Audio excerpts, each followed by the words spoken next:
Before I call this meeting to order, I would also like to give our condolences to Esther Lopez Melendez, a city councilwoman. Her sister passed away last week.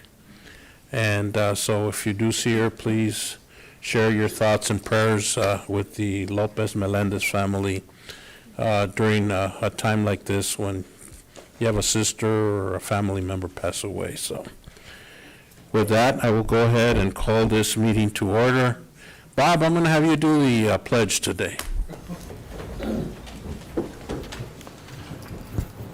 Pledge allegiance to the flag of the United States of America and to the republic for which it stands, one nation, under God, indivisible, with liberty and justice for all. Thank you, Bob. You got to earn those big bucks today. Item B, adoption of the agenda. Mr. Manager. Mr. Chair, we have one correction for the agenda, and it's to remove contract amendment from item K10. K10, contract addendum removed. And is that good, Bob? Doesn't? It's fine, yes. Okay. Yes. Yeah, so we're just amending the language. Amending the terminology. It's still basically the same thing. It is. Great. Good. So Chair will entertain a motion then to approve the agenda with item K10, changing in the language, and allow Chair to deviate as necessary. So moved. Second. Any discussion? Hearing none, all in favor signify by saying aye. Aye. Motion carries unanimously. We will go to call to the public at this time. Do you have, here we go. So Ms. Wendy Islas, are you online? I'm here. Oh, please. Thank you. Good morning. Good morning. Thank you. Good morning, Chairman Ruiz, Morning. Board of Supervisors. Let me begin by stating that the community has a right to see evidence of how the county and the school districts are using ESSER 3 monies. These are monies that are funded by taxpayers. Prior to COVID, the schools operated without these monies, and they will continue to operate. So my question is, how will jobs be sustained following the after these monies are depleted? Speaking of school districts, how is a $44,000 check from the Nogales Unified School District lost to TK Elevators? That's a pretty substantial amount of money. On another topic, South 32 paid $100,000 for a 5-year study, which you all approved. I'd like to request a board for an update on that study from Stiletto Consulting. Also, I'd like to remind the board of the memorandum of understanding adopted with South 32 on November 10th, 2020. Section 1, communications, B states, all discussions will be conducted with mutual recognition of respective values set forth in the recitals, which includes transparency and integrity, and will occur at a minimum of a quarterly basis in public sessions, or as otherwise needed. Since these sessions are happening at the Board of Supervisors meetings, I would like to request that all document materials be included in the agenda packet materials pursuant to Arizona Revised Statutes, ARS 38-43109. Agencies must contain information reasonably necessary to inform the public on matters that are to be discussed and decided. So to me, that would include all of South 32's presentation materials. So I would request that they be required to be included. We all know they don't hand you a flash drive 15 minutes before their presentation. Moreover, I had called the county looking for that presentation in July, and I was told that outside agencies don't always provide them. So we know that's not true. I want to point out that there are 3 things on the agenda today that do not have supporting materials. One of them is the U of A Cooperative Extensions presentation. I actually look forward to hearing about this presentation. Since I don't know what's included, I do want to request that the Cooperative Extension work with Rio Rico community members on building a community garden here in Rio Rico. I am a Rio Rico resident. My only caveat is that it not be funded by South 32. I would like to see it built and formed and funded by community members. I think that it will provide students of all ages and people another way to build skills. Lastly, I'd like to express my concerns regarding the street releases, which is another agenda item where I don't see any supporting documentation. Pima County has been receiving upwards of 600 people per day. Last Wednesday, I think it was last Tuesday, Mrs. List, your time up to is, 1,200 people. Great, Thank you for your thank time. Thank you. That's not mine. Ms. Carolyn Schaefer.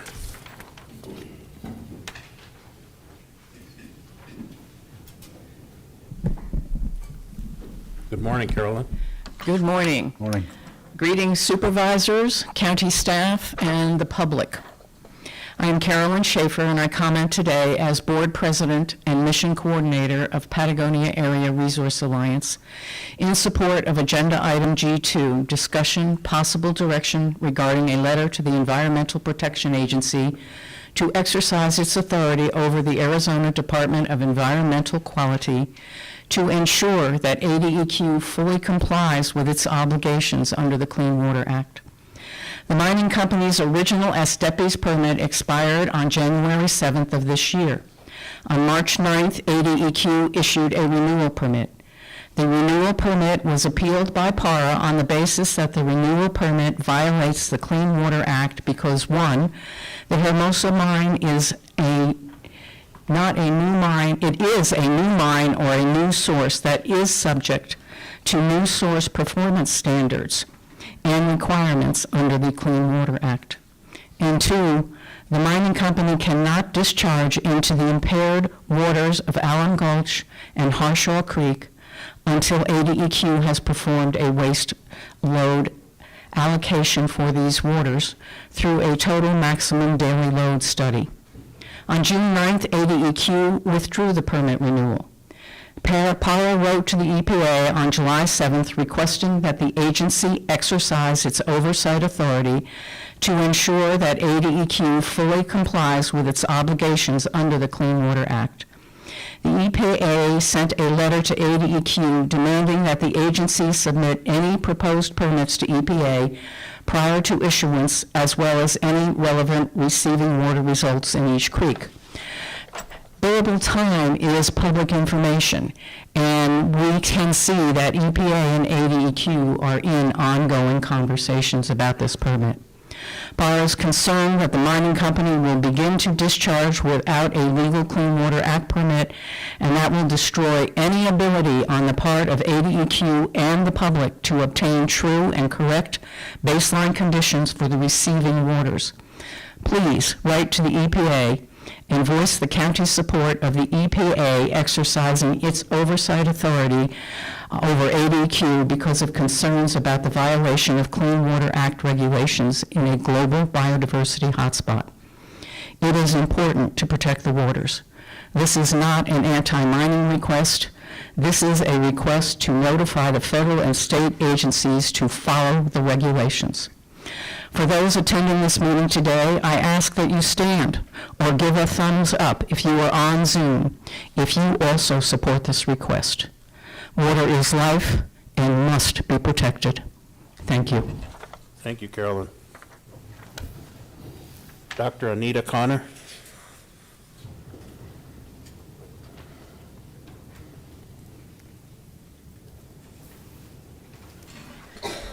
Good morning. Good morning. My name is Dr. Anita Connor. I live at 409 Camino Canoa in Rio Rico.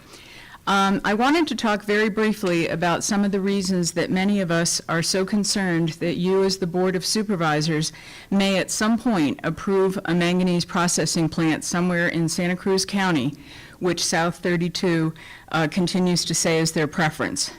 Most of you have heard how manganese accumulation in the brain can lead to a syndrome called manganism with symptoms similar to Parkinson's disease.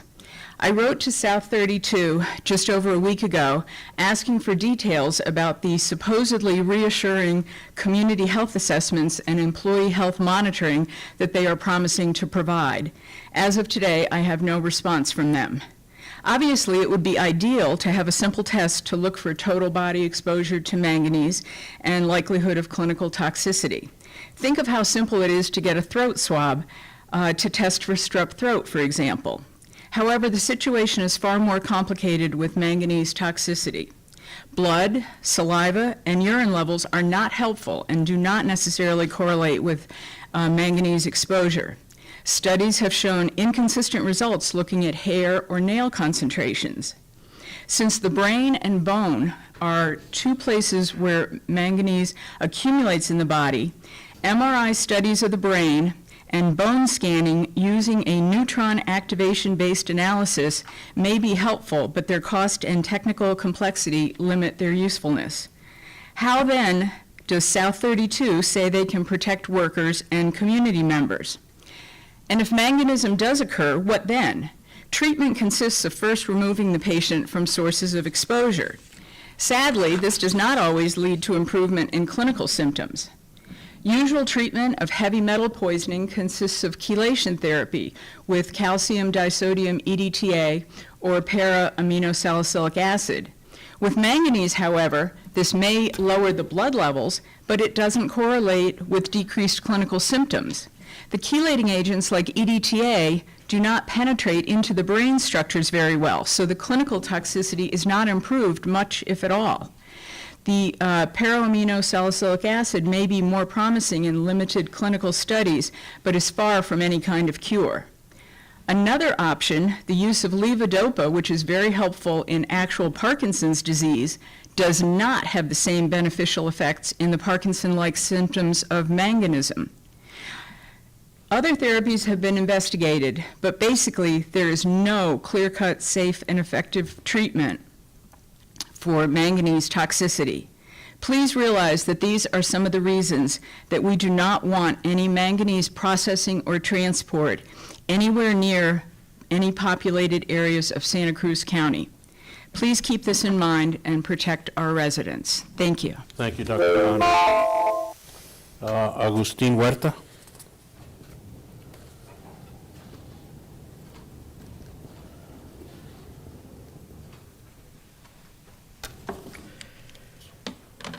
Good morning, Mr. Chairman, members of the board. Morning. I'm Commander Huerta with the Santa Cruz County Sheriff's Office. I've worked with the Sheriff's Office since February 2007 and risen through the ranks, starting as a dispatcher, then communications supervisor, deputy, sergeant, and now commander.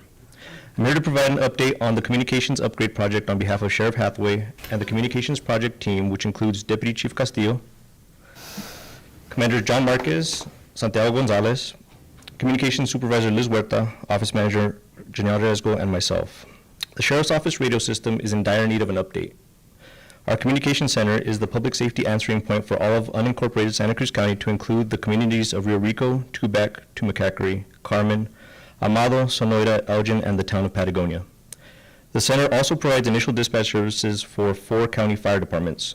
First responders countywide rely on the radio system to communicate with each other and to coordinate their response to emergencies. Since switching over to a narrowband encrypted system around 2010, little, if any, money has been invested in the radio system other than for routine maintenance. The equipment in our dispatch center and the radio towers reached the end of its service life long ago, and the radio technicians have resorted to obtaining parts through eBay, but even then, any replacement parts have been hard to come by. Our entire radio system is one lightning strike away from being irreparably ruined. Luckily, it survived this monsoon season unharmed, but from my experience as a dispatcher, our towers won't go much longer without being struck, and if a radio tower fails, first responders may not be able to communicate with dispatch. This could delay the response to an emergency and put lives at risk. The Sheriff's Office recently partnered with county schools in a project using the communications product Mutual Link. This application gives first responders and our communication center real-time access to school cameras in the event of an incident, and one of the main features of the application is to allow all users to include area law enforcement agencies, such as CBP and Border Patrol, into our radio system to communicate in the event of a major incident. We recently discovered that due to the outdated technology in our radio system, it is not compatible with this application, limiting communication between agencies in the event of an emergency. Additionally, we recently learned that the mobile vehicle and portable handheld radios used by deputies, detention officers, search and rescue, and law enforcement assist team members will reach the end of their service life at the end of this year. While the radios will still function as intended, They will not be repairable if they get damaged or have issues due to normal wear and tear. Our office has been working closely with Motorola Solutions along with the county management team and Juan Valderas with the information technology team to come up with a plan to replace our outdated equipment to include updating the equipment at our radio towers and dispatch center. We are also working to replace our mobile and portable radios with serviceable equipment. In that regard, we are looking to join the Arizona Department of Public Safety's radio system, which will greatly increase the coverage and reliability of our radio system. At this point, we are awaiting a final figure from Motorola to be provided to our office and county management. The amount does not include any potential subscription costs for joining the Arizona DPS Corps, nor any monthly subscription fees for the fiber optic connections that will facilitate the connection to DPS. We have provided estimated amounts to the county management, and they are exploring lease and purchase options. We remain committed to finding a cost-effective solution. However, if the funding were approved today, our new system would still be approximately 2 years from being fully operational. With regard to our portable and mobile radios, we have provided Motorola with a firm count on our radios and are awaiting a final price. We are exploring various funding options and are working to provide one final amount to the board for approval. Great. Thank you, Commander Worth. Ms. Ruth? Is it Selena?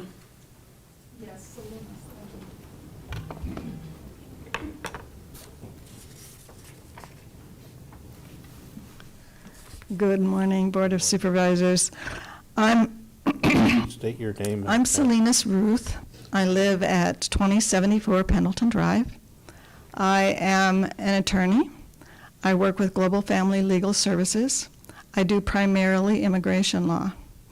And I also am a human rights advocate minister with Global Community Communications Alliance. I have noted that you have a discussion today happening about migrants and migrants possibly being dropped on the streets. This is a brand new kind of a issue that's come up. And I think it's real important for our community to be involved in trying to help resolve this issue. And that's the reason I'm here, just making that suggestion to you.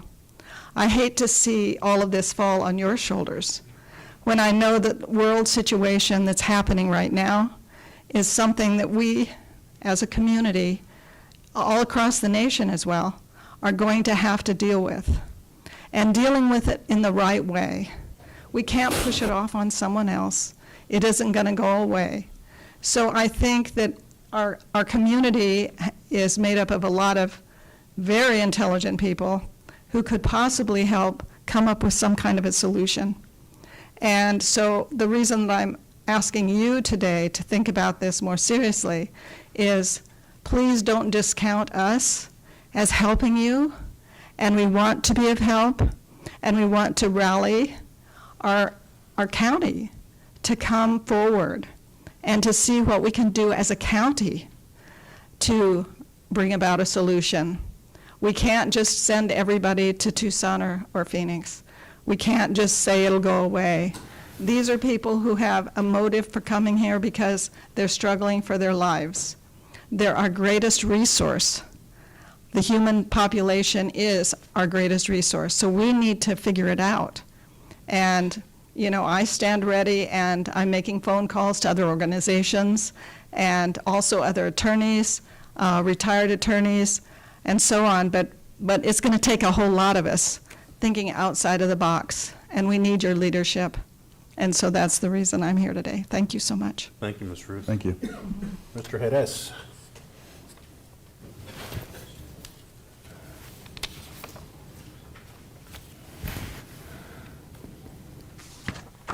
Good morning, Mr. Chairman. Good morning. Members of the board, members of the public. My name is Jesus Jerez, and I have been a resident of Rio Rico for about 50 years now. I came here in 1976, I think. I wish to speak for Santa Cruz County's future development and prosperity. I wish to speak in favor of the approval of the plan to expand homes and future businesses proposed to be built on the west side of I-19 in Tubac. I have seen the plans, the plots, the home layouts, and the artist renditions of the homes proposed to be built on the west side of I-19 and the plans for future developments in Tubac on both the east and the west sides of the I-19 corridor. I have listened to contrary opinions from people who oppose the approval of these plans, and I started, instead of studying the problems, I started studying the people who were voicing their opinions. I remember a rather brave young fellow stood up here and spoke about monies to be spent in the school when he was not a student of that school, and I felt fault in that. I started looking at the people that were complaining, and I started asking myself, are these people really permanent residents of Santa Cruz County? Do they live here 365 days of the year? Are they registered to vote in this area? Do you bank in Tubac, Nogales, or Rio Rico? Do you shop in Santa Cruz County? And I find that a lot of times there's a no answer to these questions. I really believe that we should listen to the voices of the permanent residents of the county when we talk about these plans that we have to approve.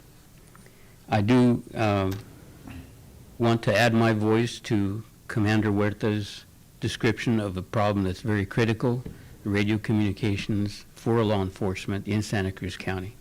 I was a volunteer EMT firefighter for Rio Rico Fire 1, Station 1, for 18 years, and we had problems even back then without a damaged radio system. I really think that we should take a good look and a solution for this very critical piece of safety for the community, health and safety of the community.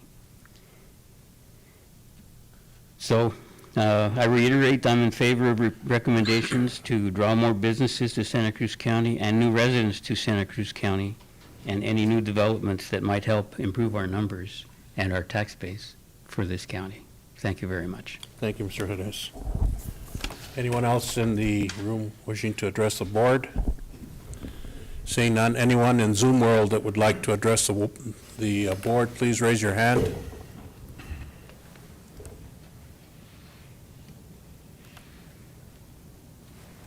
See anybody there, Emmanuel? Okay. Good. Then we'll move on to current events. One, Board of Supervisors, Vice Chairman Bracker. Thank you very much, Chairman Reese. It was a pretty busy week the last week. I got a phone call regarding the possible closure of the Morley Gate this year, October through December. Sedena, which is the Mexican military who's in charge of running the ports of entry right now in Mexico, want to do a reconstruction project. This was not anything that was planned in by National Bridges and Borders. It had gone through any of the formal processes, yet they want to do that, so we're working on trying to figure out how we can delay that closure until next year. On Wednesday the 1st, there was actually on Monday, there was a change last week of the Border Patrol policy, and because of that change, they could not hold migrants at the facility while the buses went to pick them up to take them to the shelters in Tucson. So Wednesday, we had our first street releases in Nogales. About 120 migrants were released at 6 in the morning. These releases have been happening every day now. What happens is they process all night. They release a bulk of the migrants in the morning, and then as they continue processing through the day, as they fill a shuttle bus, they will take a shuttle bus down to Terrace Avenue and release. If you've been at the Board of Supervisor meetings for the last 3 years, I've been commenting how Pima County has been running a program through their Emergency Services Department. They've been writing the grants and doing all the heavy lifting, but they've been coordinating with the Emergency Services Director of Pima County, of Santa Cruz County and Cochise County. And they've also been working with Yuma County because they take from eastern Yuma County and pick up and take to the shelters. This program is still operational. They're working really, really hard. This has made it a lot more difficult for our emergency services manager because instead of having everybody contained, they are now on the street when our buses come. So it's really, really challenging for us. We're still trying to understand from Border Patrol, and this was a decision that was made in Washington, D.C. and handed down to local. Our local agents understand the issues that these raise, that this raises for our community. And so we are trying to figure out right now what we can do with that. And you have an agenda item that we're talking, a discussion. To compound everything, on Friday, DHS, Department of Homeland Security, announced that in the morning, they announced that CBP had to send officers to Border Patrol. That was going to result in the closure of about 50% of the lanes in our communities in Arizona. Needless to say, the business community was not very excited about this. And so you have the members of the Port Authorities from Douglas, San Luis, and Santa Cruz County, including supervisors and other elected officials, calling our federal elected officials to complain very strongly about this decision. By the end of the evening, there was a modification of the ruling, and so a lot fewer CBP officers are being dispatched to Border Patrol. The effect of our lane closures is minimal, but it's still troubling when you have to have the people that are responsible for trade and travel being deployed to the Border Patrol stations to process migrants that have crossed illegally into the country, waiting to be processed so they can be released. It's really challenging for our community because basically, especially on a holiday weekend, which was this past weekend in Mexico, it's millions of dollars that come into the economy from Mexico, and that's just from the travelers. When you start talking about trade, and we have 8 gates at Mariposa, we regularly keep 4 of them open, and they were talking about shuttering 2 of them. It's really, really challenging when you talk about the billions of dollars that come through our community. So, anywho, that was, I'd like to thank everybody for getting on the phone. I'd like to thank Senator Kelly, Senator Sinema for all the work that they did in talking to Secretary Mayorkas to amend that policy. Yesterday, I attended a Port Authority meeting, and that was not just a regular Port Authority meeting. It was the Port Authorities from Douglas, San Luis, and Greater Nogales, Santa Cruz County Port Authority. They've been working on very similar issues for many, many years. They've decided to sign a memorandum of understanding between the 3 organizations so they would start advocating as a group, and I think that was a really good idea for them. Other than that, I've been working on letters of support for a grant process for the grade separated crossing at Potrero Creek and the railroad on Ruby Road.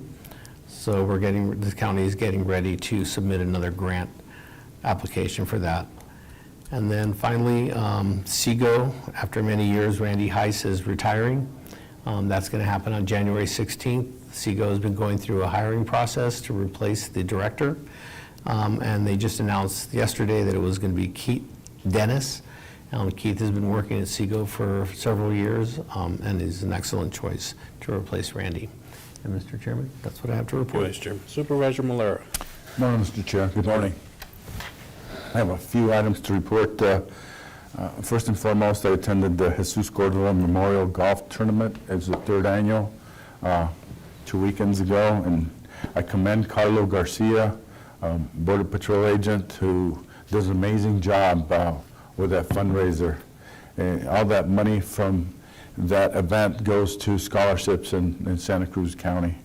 I attended the Santa Cruz County Fair judging with Alfredo's office, our county superintendent's office, and I commend Mr. Velasquez and Patricia Barraza for organizing it so well, and also commend all our school districts for amazing projects. It was great projects, and it was good to see our talented kids put out some great projects. There's a beautiful project made by, I think created by a middle school class, the whole class created it, had their names on it, and it was a beautiful Indian figure. It was American Indian figure. Another thing, I too want to commend Sobi, our emergency manager, for her due diligence in keeping us abreast as to what's going on with our asylum seekers. I agree with our Vice Chairman. This is a new issue to us, and thank you, Salinas, for reaching out. We really appreciate it, and we will take that into account. And it's a delicate issue, and I don't think this issue is going to go away. I think this issue is going to continue, and I think we need to press our federal government to really look into it, to see about providing funding and providing some kind of solve to this issue. And lastly, I will be attending Small County Caucus, which will be hosted at the County Supervisors Association Wednesday, and also the Executive Board meeting on Thursday, these next 2 days. And that's all I have, Mr. Chair. Thank you, Supervisor Malera. Yeah, unfortunately, there's very little that we can do when it comes to federal issues. It's something that,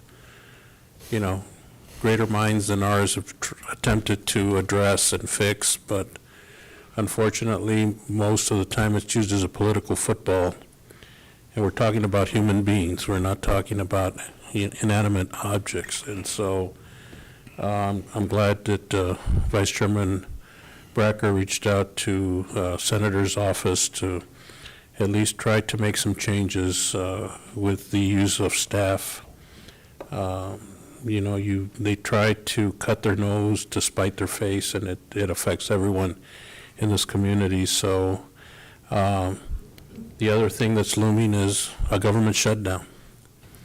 If they shut down, we don't know what's going to happen as far as federal funds coming down to help support the mission of assisting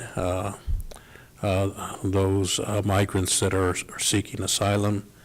The other thing, while there are a few federal dollars available to do that, at some point then you have to take into account of using general fund dollars to handle an issue that I don't think we're prepared to at this time. So that's something that, how do you balance things out?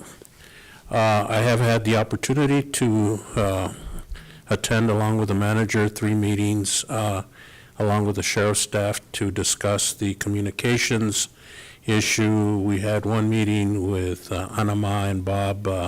What's Bob's last name? Not Mays. Holmes. They're a group that helps us lobby in D.C.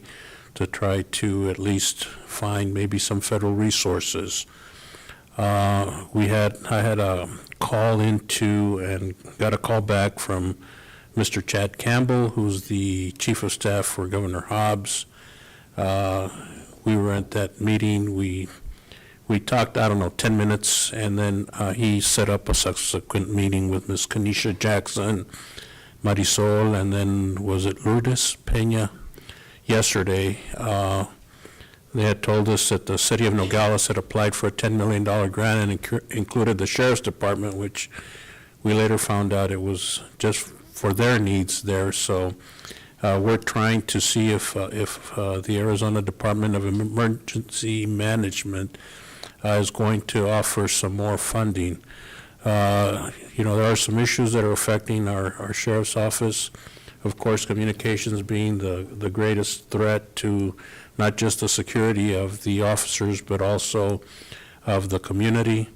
It's about a $4.2 million project, and as Commander Huerta talked under call to the public, even if we were to begin the process today, you're looking at 18 to 24 months for the project to be completed and delivered. So we were asking the state for assistance to maybe help us encumber the funds And so what we found out yesterday, and hopefully they'll open it up, we expend the dollars and then apply for reimbursement. So that's one way to go. And then, of course, there are other issues that are affecting the jail too, that probably about $1 million worth of fixes that they need. And even though how old is our jail now? 13 years? It was built 13 years ago. There are some issues there. So we are aware of the issues, and I know that, Jerry, you've brought this up numerous times under call to the public, and so we're not dropping the ball, but we're trying to move forward because we want to make sure that the health and safety of everyone in the county, especially our responding officers or firemen or paramedics, that they're able to be able to provide those services to our residents. So I think, is that all we have? I think that's it. So this time, Manager Valdez. Mr. Chair, member of the board, 2 items to report. I attended an ASIP, Arizona County Insurance Pool, which we're a member of. In the meeting, the decision was made to hire Cynthia Maloof as the new executive director for ASIP. She will be taking over Bill Hardy, and she's going to be a great executive director to fill Bill's spot. In the past, she was the lead claims adjuster for the pool. I also, in that meeting, it was Marisa and myself who attended.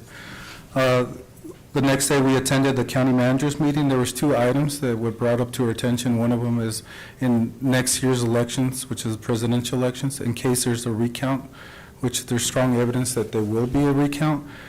Some of the dates overlap, and something that you guys will be the board will be briefed on tomorrow's county supervisors meeting. And then the other topic was the summit in October and some of the issues that we want to push forward. So that concludes my report. Thank you, Mr. Chair. Thank you, Jesus. Okay, let's go ahead and, I'm going to move around because we've got a lot of things to do. So at this time, I'm going to entertain a motion to recess and convene into the public hearing. So moved. Second. There's a motion and a second. Any discussion? Hearing none, all in favor signify by saying aye. Aye. Motion carries unanimously. We are now in the public hearing. Item 1 is resolution number 2023-15 to reclassify parcel number 11223-027D, 027E, 11223-048, and 11223-049 from branch use to low-density residential and high-density residential. Frank, are you going to take that one?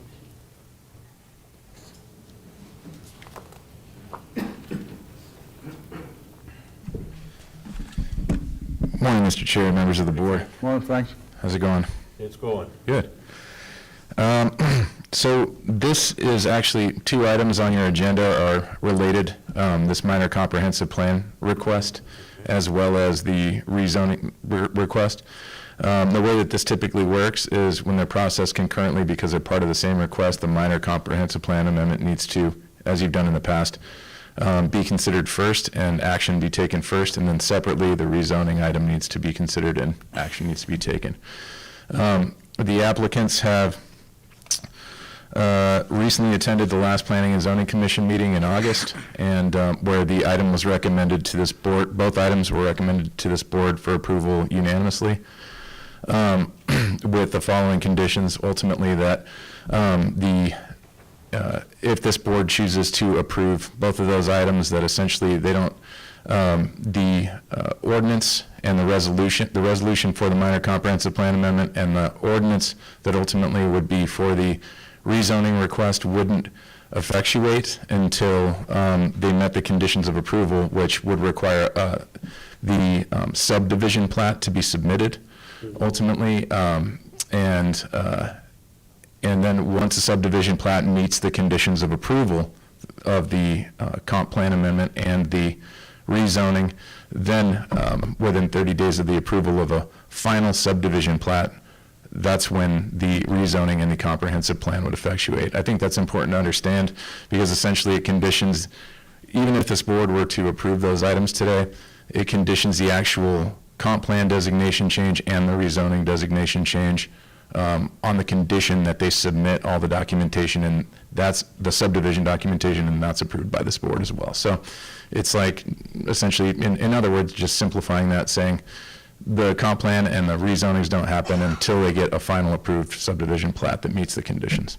So, but we still have to approve this Makes prior sense. to them. Right, exact- Approve, then Right. the ball is in the developer's court where they have to submit the plan that you stated. Right, exactly. So what it's saying is so that they don't go through the intense rigor of a subdivision plat without understanding whether or not they have the initial entitlements, then what you're essentially doing is allowing them kind of the runway and putting the burden on them to supply the rest of those documents to this board in the future. It's worth noting, too, that these particular applicants have done a significant amount of public outreach. They did their own community meeting, I believe back in May.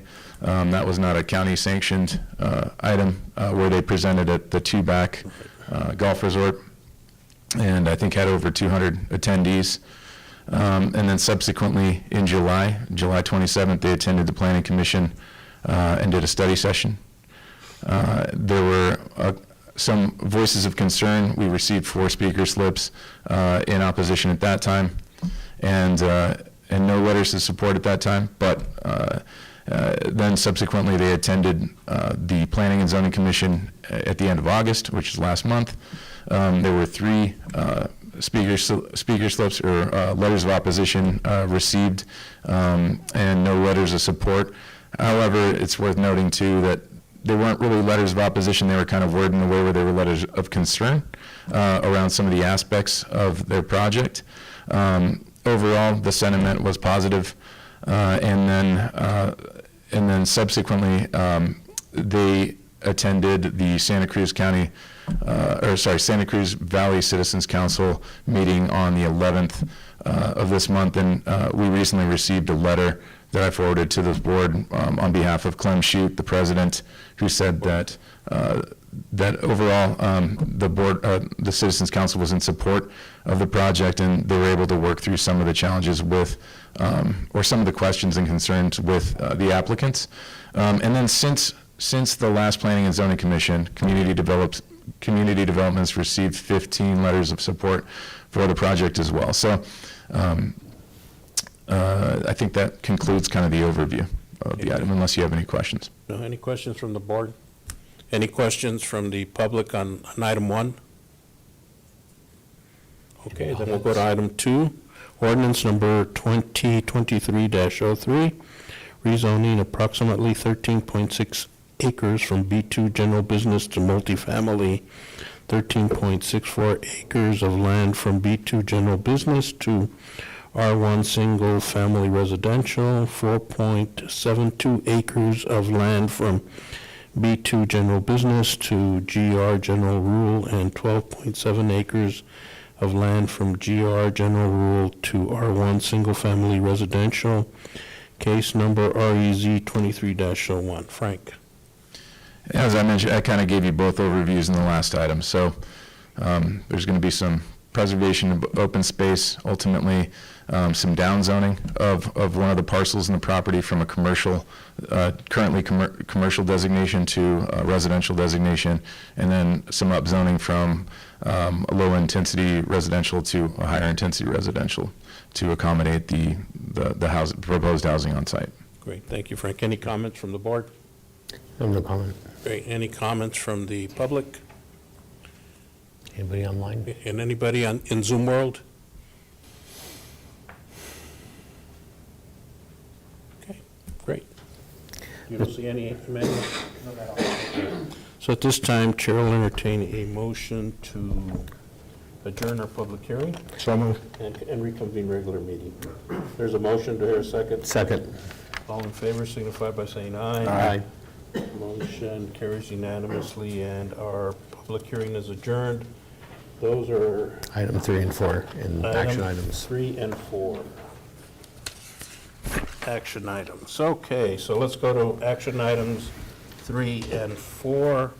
Number 3, discussion, possible action to approve resolution number 2023-15 to reclassify parcel numbers 112230027D, 112230027E, 112230048, 112230049 from ranch use to low-density residential and high-density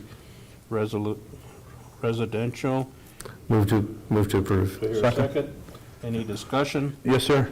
I just want to commend the developer because they did their due diligence. They provided public outreach, and they went out to Tubac, and they did it also here as well. It's a down zoning project. It's a really good project for Tubac, in my opinion, and I'm kind of excited for it.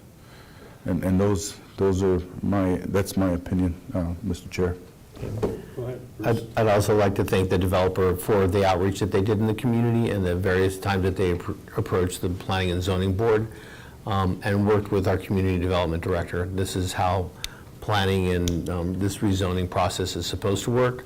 And so, Todd and your group, thank you very much for the process, respecting the process and working through the process. Yeah, and you know, I also want to thank you for communicating with me and talking over what your intent was with the project, and even your letter that you sent to me, which a little bit of history and everything you did, and I'm sure that whatever happens here is you're ready to take a few days off, as you were telling me, and kind of decompress. So, but I think what my colleagues have said is this is the way that the process should work, and you have a lot of outreach, and, you know, are you going to have 100% consensus? Probably not, but if you have 95 or 94, that means you're doing your job. So thanks for that, Todd, you and your group. So there's a motion and a second. All in favor signify by saying aye. Aye. Any opposed? Motion carries unanimously, and resolution is adopted. Item 4, discussion, possible action to adopt ordinance number 2023-03, rezoning approximately 13.6 acres from B2 general business to multi-family, 13.64 acres of land from B2 general business to R1 single-family residence, 4.72 acres of land from B2 general business to GR general rural, and 12.7 acres of land from GR general rural to R1 single-family residential, case number REZ 2301. Chair will entertain a motion. So moved. Second. Any discussion? Hearing none, all in favor signify by saying aye. Aye. Motion carries unanimously. Let's do item number 2 under action item, discussion possible action to approve the revised Santa Cruz County purchasing and contract policy. Move to approve. Second. Any discussion? Hearing none, all in favor signify by saying aye. Aye. Okay, so let's go. Mr. Chairman, Yes. and I'd like to thank the Attorney's Office for getting all that through. I read the document a couple times this week, and We're going to quiz you on it. you can quiz me on it. But thank you very much. It was a lot of work, and it's going to really help. It brings us up to date with state compliance. So at this time, I will go ahead and entertain a humble. May I comment before these gentlemen leave? May you comment on what, sir? The parcels we're talking about here? Well, you had your opportunity under call to the public and during the public Hearing. Sir, we usually don't do it, but I will tell you what I will allow at this time, if you want to give your comment. No, okay. You can come up and you state your name. My name's Monty Well, McGovern. no, but for the record, we need to have it. So your name and your address, please, and you have 3 minutes. I live in Tubac. My name's Monty McGovern, and I own the property just north of the parcels we're talking about. I never received anything from anyone on the development of those two parcels that are up on the agenda. You had a meeting on this several weeks ago, I believe, and I wasn't able to attend. I was sitting before a surgeon at Tucson Medical Center at 1 o'clock in the afternoon on that day. And if there was some other material that went out to the public, I never received it. I never received anything in my post office box detailing anything until I actually saw the paperwork here. I'm not saying I'm against anything, but I would like to be able to talk to somebody to see just what, I have a pretty good vision of how this thing's going to go, but I'd like to know from somebody, since I've got 18 acres on the north side of them. Well, I would recommend, sir, that you meet with our Community Development Director, Frank, and also with the developers and try to Okay, figure fair this enough. out, okay? Fair enough, thank you. Thank you, sir. I pick on the guy with the tie. Okay, so at this time, Chair will entertain a motion to approve consent agenda K, items 1 through 16. So moved. Second. Second, discussion. Hearing none, all in favor signify by saying aye. Aye. Motion carries. Let's go on to, do we need to make a motion for the jail district consent agenda? We need to move to jail. Mr. Chair, I move we recess the Regular session. regular session and move into jail district. Do I hear a second? So moved. Second, I mean. Any discussion?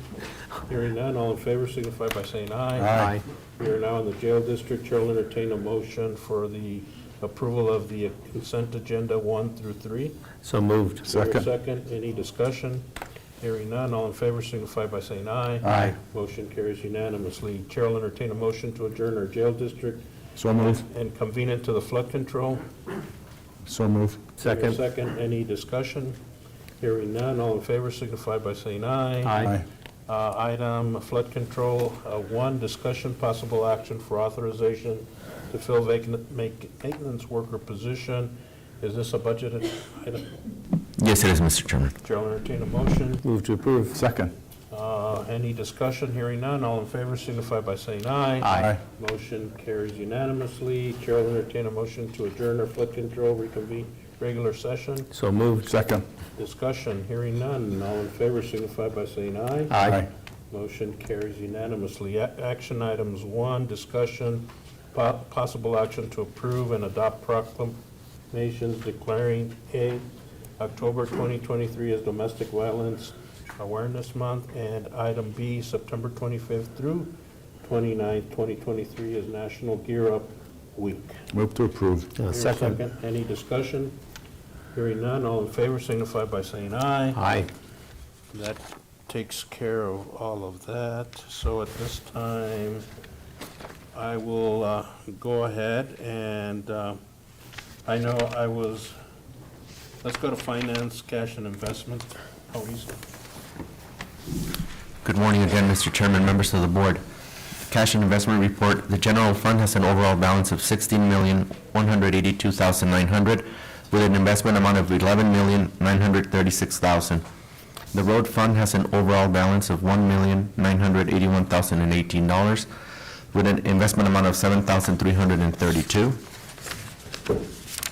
The flood control district has an overall balance of $982,288 with an investment amount of $277,687.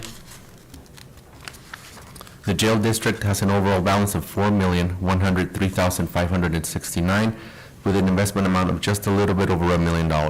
Total for all funds, $57,707,429 with an investment amount of $15,181,950 for an estimated end of the month balance of $11,935,433. any questions of Mauricio? No, sir. Okay, thank you, Mauricio. Workforce development update, Iracema. Don't worry, you'll be next. Just want to make sure you have enough time. Good morning, Chairman Reese and members of the board and community members. I am pleased to present a comprehensive report highlighting the significant activities and developments that have transpired within our office over the past 3 months. This report covers various aspects, including our participation in state-level meetings, engagement with the Arizona Workforce Association, compliance with the Department of Labor audit, and our involvement in workforce development initiatives. Additionally, I will touch upon the contribution to the Workforce Innovation and Opportunity Act, state plan, and our local workforce planning efforts. During the past quarter, I have actively participated in the State Workforce Arizona Council meetings. These meetings have served as an invaluable platform for collaboration and the exchange of ideas with other stakeholders in the state's workforce development landscape.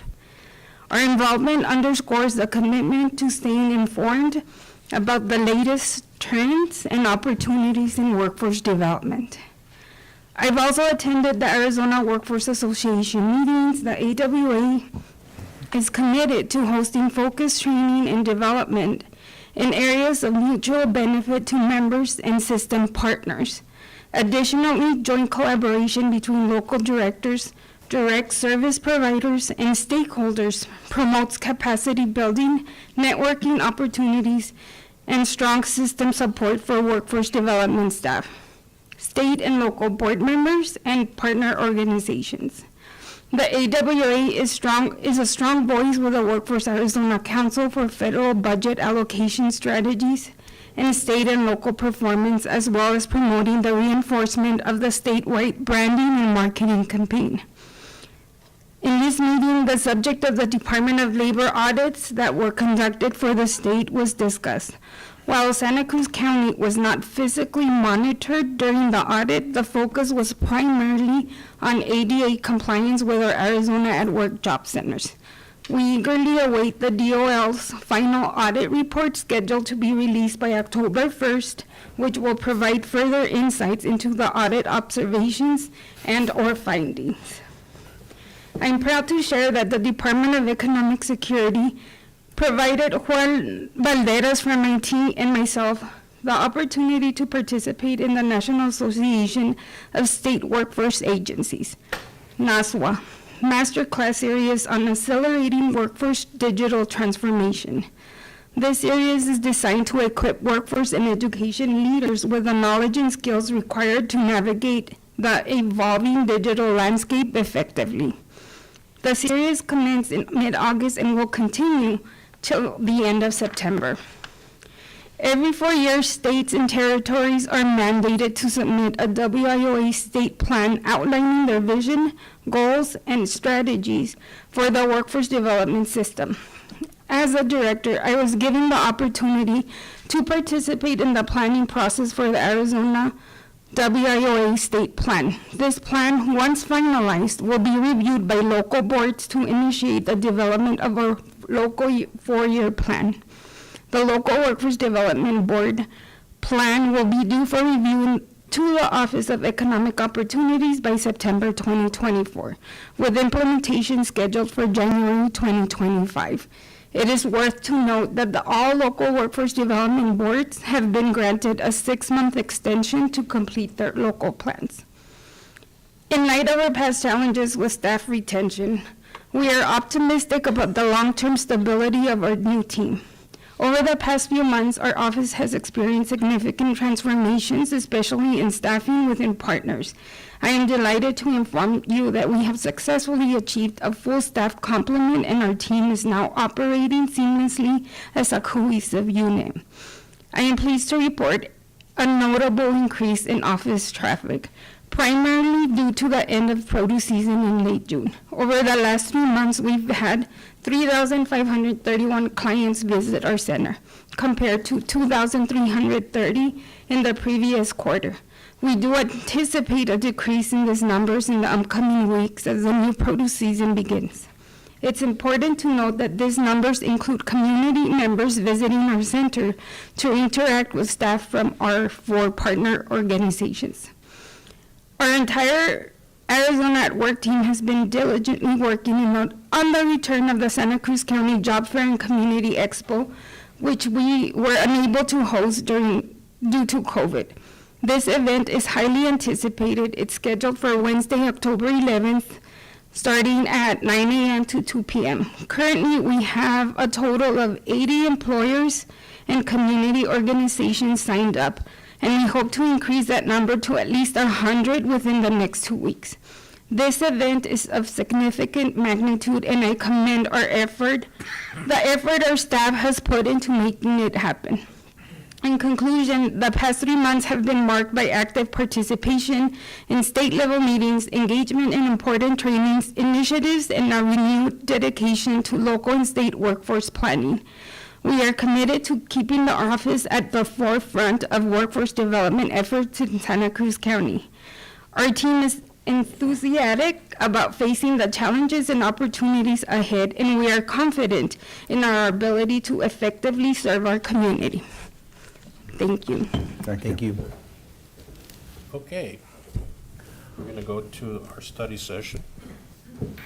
We don't need a motion, do we? Okay, Chair will entertain a motion then to recess and convene into study session. So moved. Second.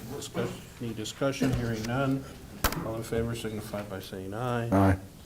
Great. So I was called about a month ago by Ms. Villaseñor about requesting a presentation to be given to this board with the new director of the Extension Service for the University of Arizona.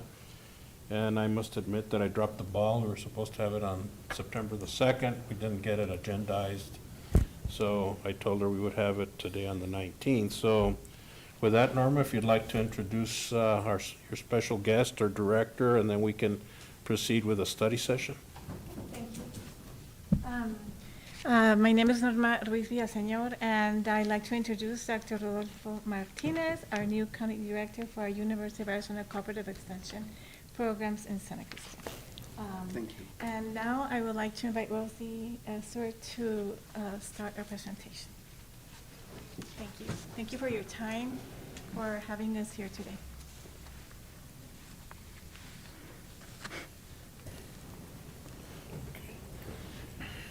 Just one request, could we get a copy of your presentation available for the public, for those that are interested in looking at it? Then that way you can either send it to us and we can post it on our website. Chairman Reese? Yes. It's been posted. It's been posted? Yes. Great. Thank you, Alma. Please proceed.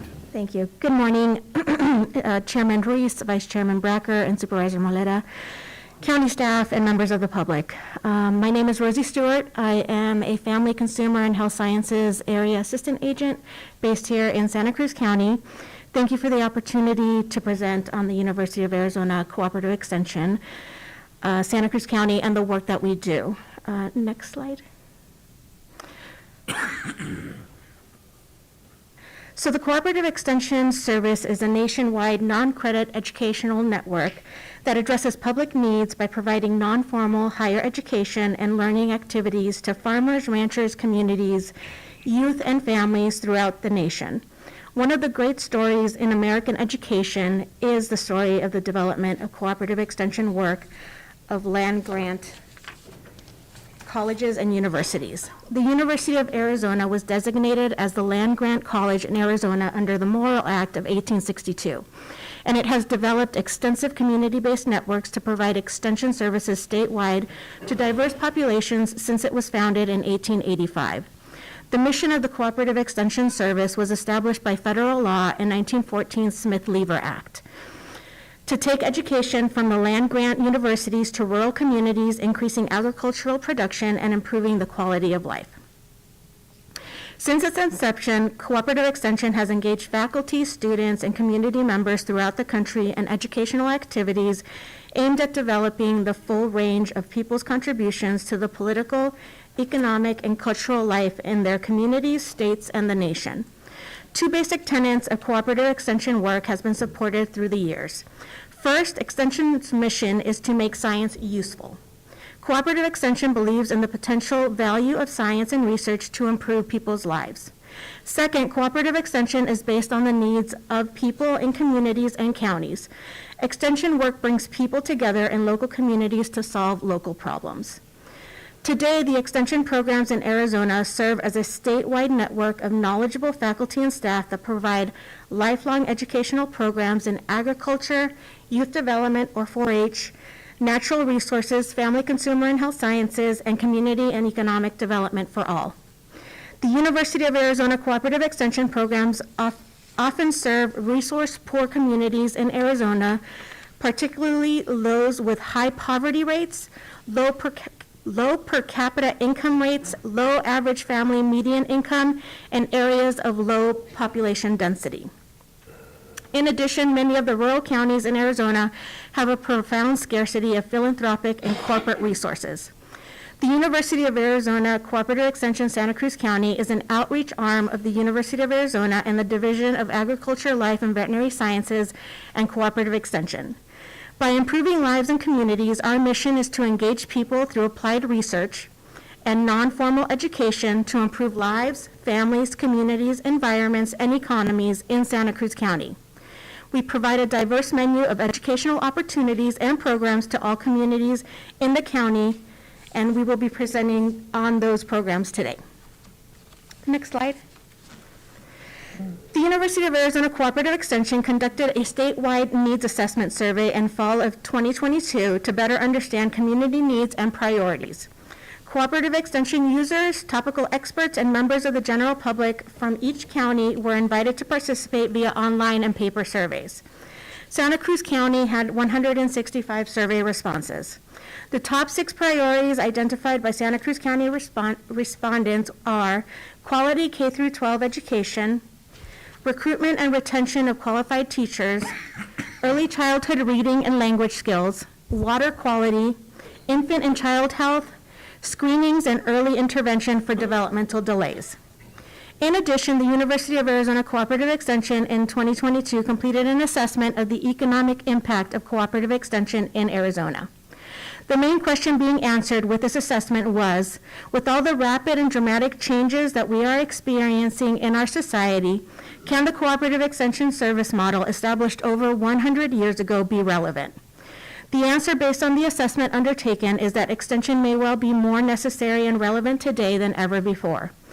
Extension generates a return on investment of $4.87 for every dollar of state investment and improves economic productivity annually by $135.5 million through our programs and activities. Next slide. So this depicts our structure here in Santa Cruz County. We have a team of around 25 employees in addition to various 4-H volunteers.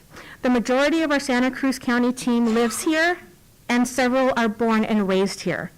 Whenever we have a job opening, we make a concerted effort to hire local community members who are familiar with the area and the people living here.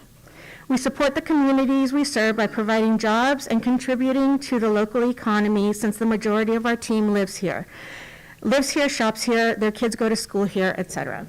The University of Arizona Cooperative Extension Santa Cruz County is a vital community leader in creating and applying knowledge to help people build thriving, sustainable lives, communities, and economies. Thank you for your time and attention. I will go ahead and pass it on to our next presenter. Sorry. Good morning. Thank you again, Chairman Ruiz and Supervisor Bracker and Mr. Morera and members of the public. My name is, can you click, please? You have the clicker.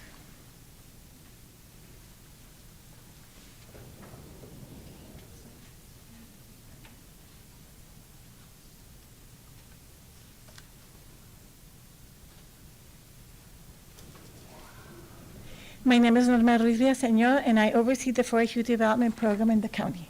We have a team of 30 volunteers, and we are serving all the communities. We have a club in Sonoita, we have a club in Rio Rico, and 2 clubs in Nogales, with a new club with the Clover Bus, which are youth from 4 to 8.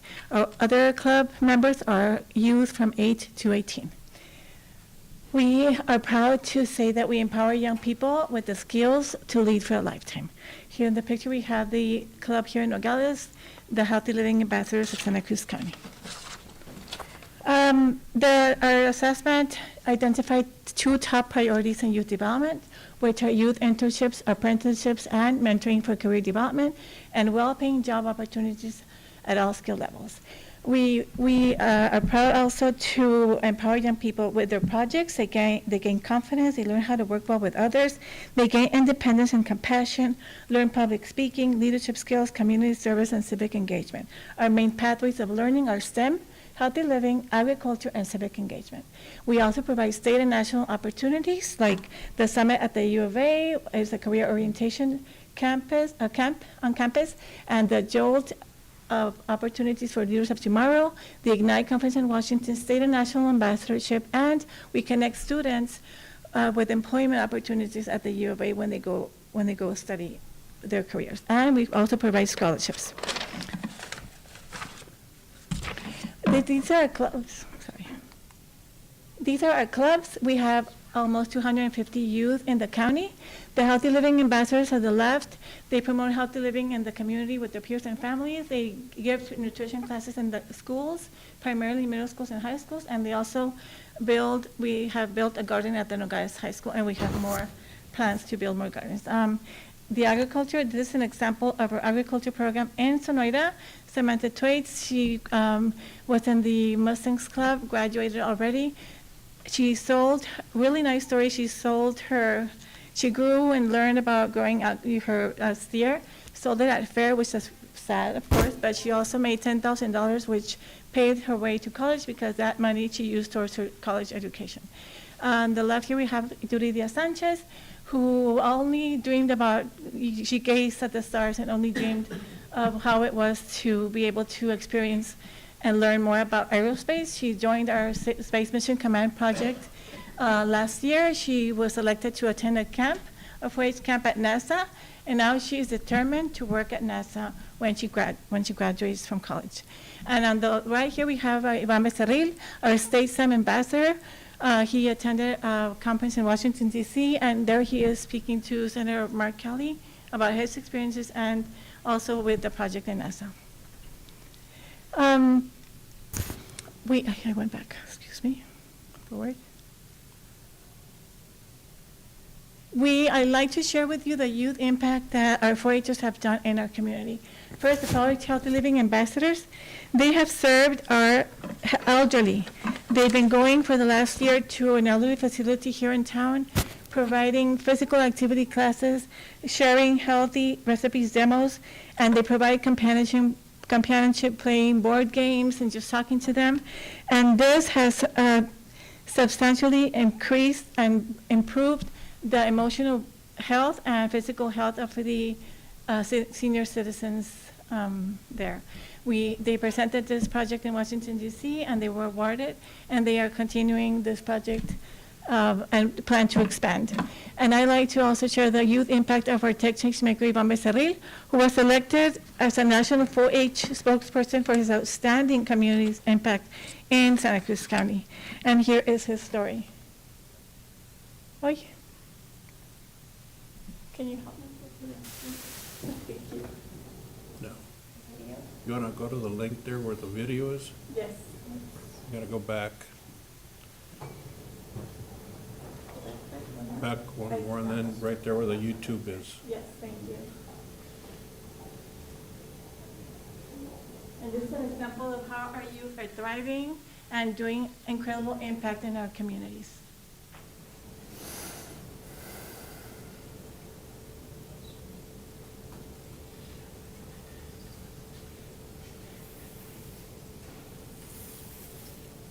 Go back.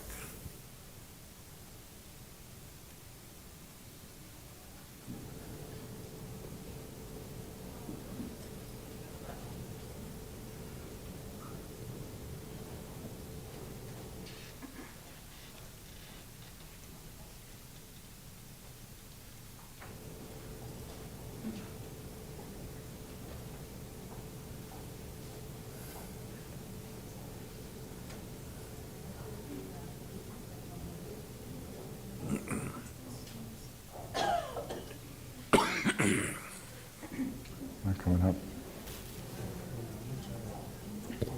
Won't play it.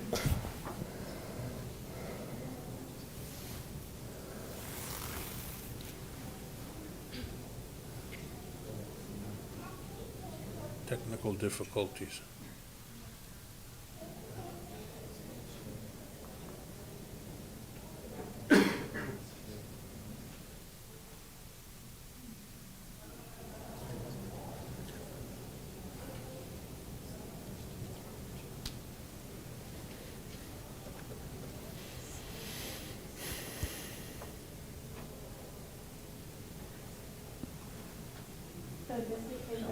Ramis Lead was a freighter since 8th grade. He became a state ambassador, and now he's a national tech change maker and a spokesperson for the youth in the country.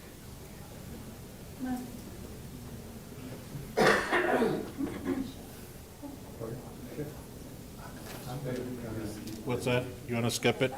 Yeah, just skip the video, Norma. We can.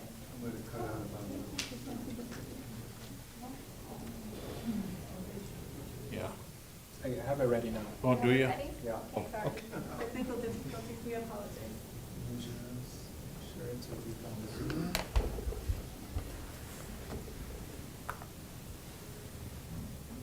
We have our.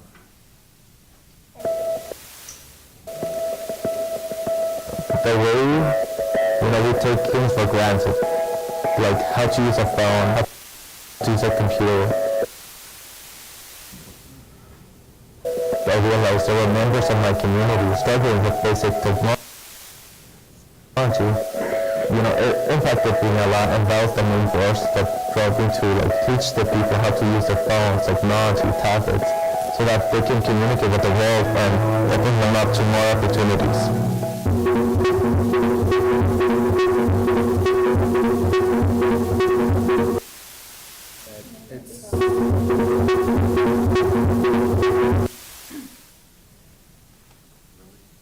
Yeah, it might not display. Okay. Nemo. All right. Well, thank you for your time. I appreciate it, and thank you for audience for listening. So welcome, Doctor. Thank you, Mr. Chairman, for communicating with Norma and giving us this opportunity to present our programs. I am originally from Mexico, and I just arrived here a month ago. I really appreciate Representative Molera, right, for attending our interview process. It was such a great opportunity.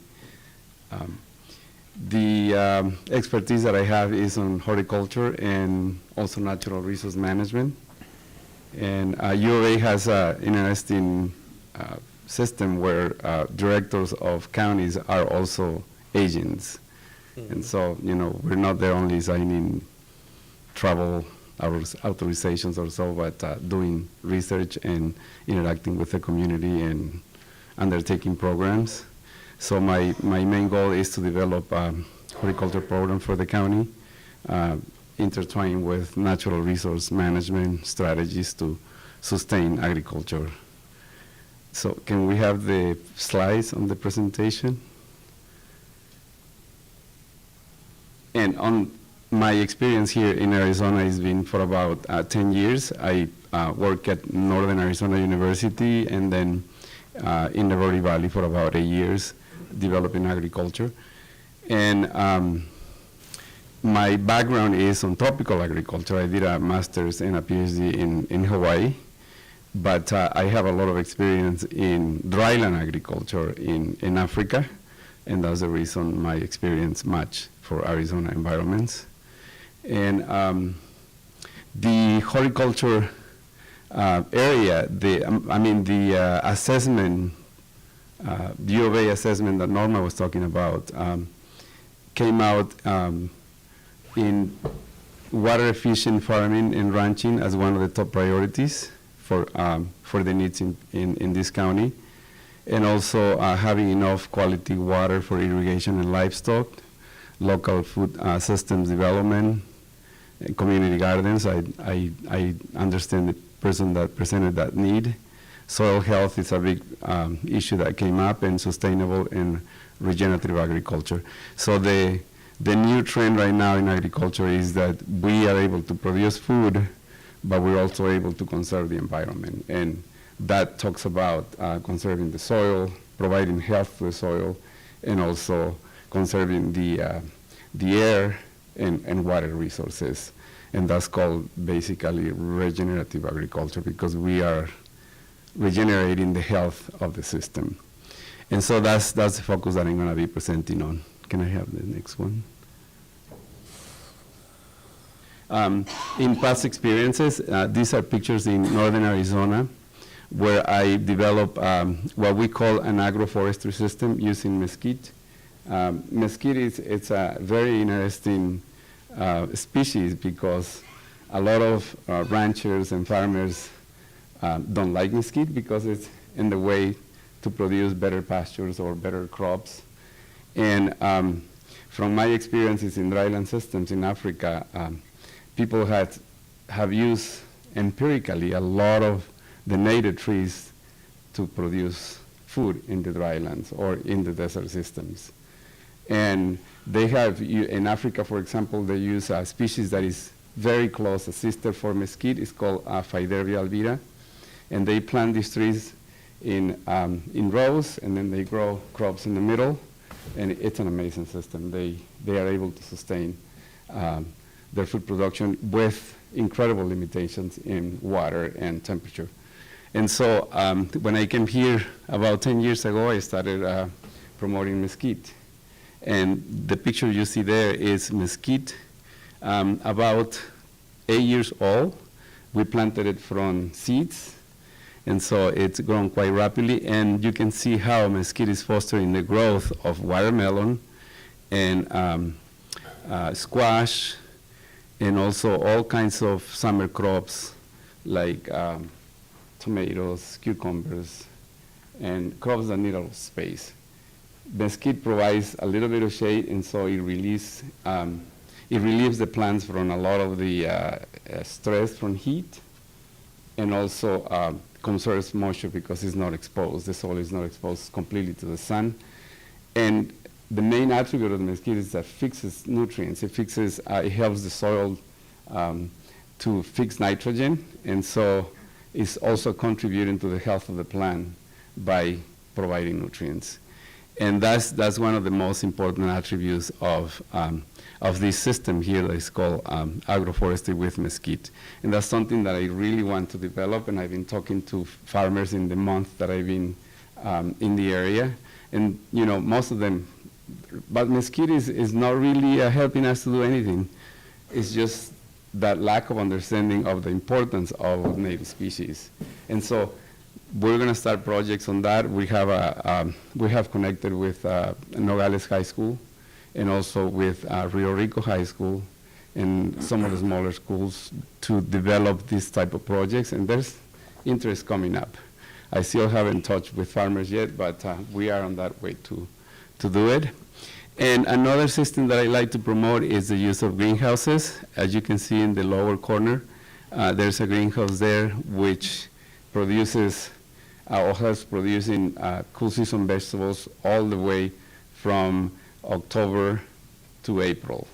And just, it's a cover. It doesn't have any kind of artificial climate, not heating or not cooling, and it produces so much just by managing the soil. And also on the other corner, you have a shade house, which allows cooling the environment during the heat season. And so it reduces about 20 to 30 degrees of temperature. And so it allows cool season crops like cabbage, lettuce, spinach, and all of that to grow even though when it's hot outside. And those are the systems that I'm planning to develop gradually as I go into the areas. The next slide. Another program that it's being taught and in collaboration with the different faculty members of U of A is the leadership program. And I'm going to call it Santa Cruz Emerging Leaders. And this is a model that I co-founded this program in the Verde Valley about 8 years ago. And it's focused on training a whole year round of sessions once every month. It's a whole day. It's a Friday from 8 to 5. And during the morning sessions, students learn what are the functions of government, what are the functions of businesses and social organizations in our society.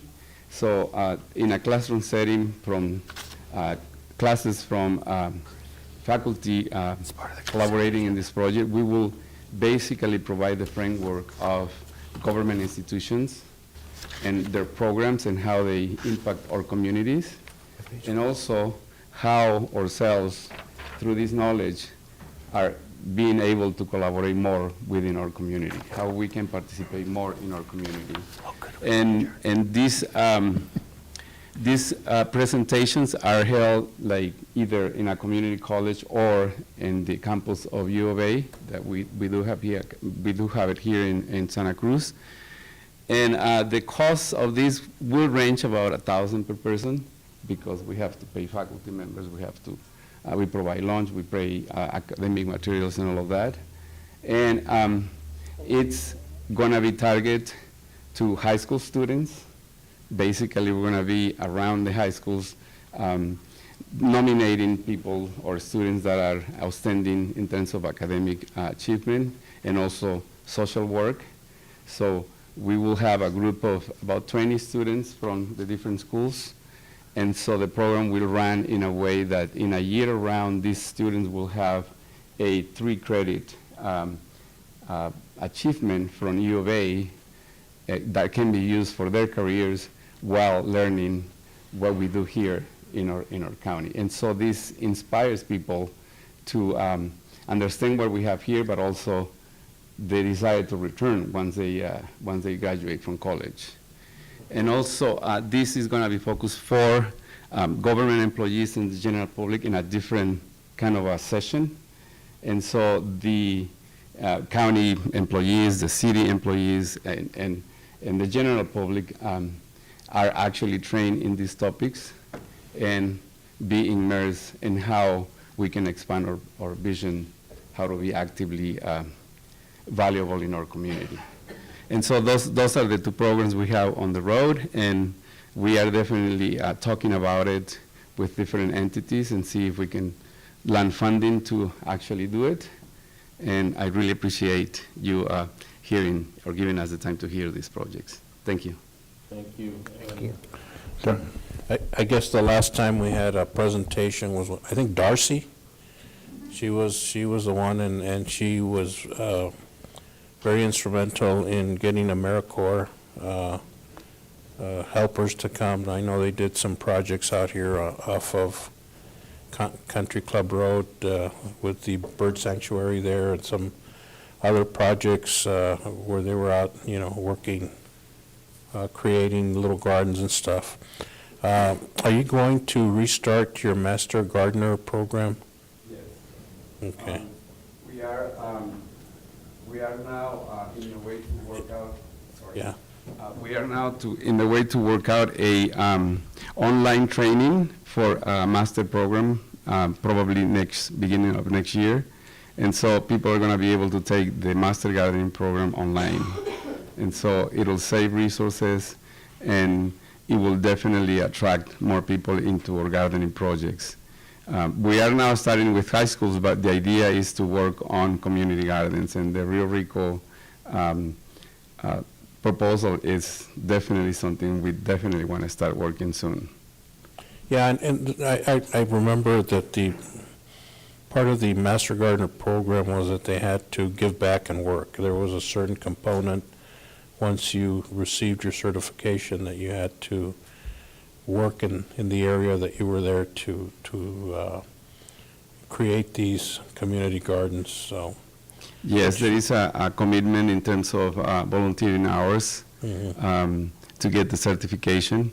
And once you get the certification, it's, people are usually collaborating with the program for many years, yes. Great. Any questions from the board? No, I just personally want to congratulate Dr.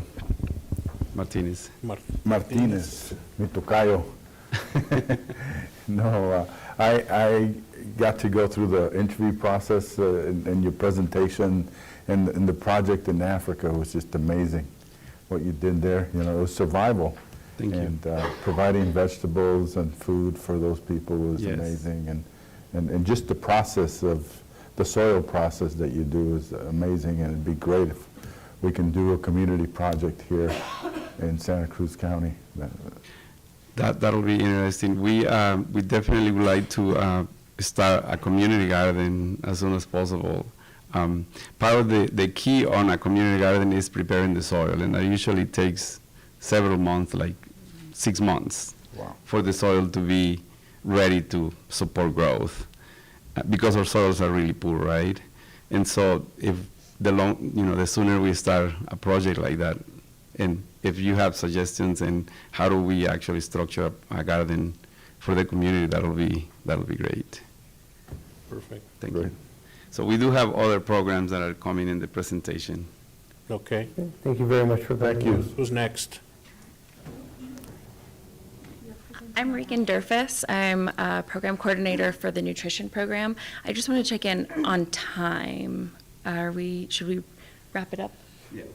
Yeah, if you can probably start wrapping that up. Okay, so I just wanted to make a note to you and to the public that this slideshow is available, and there's details about our other programs. But most importantly, our contact information is available on the last slides, and you can also very easily Google University of Arizona Cooperative Extension and then Santa Cruz County, because we do have a lot of other programs. And like Rosie mentioned in the beginning, our programs are all community-led. And so I already took a note from the call to public earlier about wanting a garden in Rio Rico. And we truly listen to that, and we value community input, and we appreciate when the community would give us a call, or if you see us at a meeting, grab us and talk to us about one of your ideas.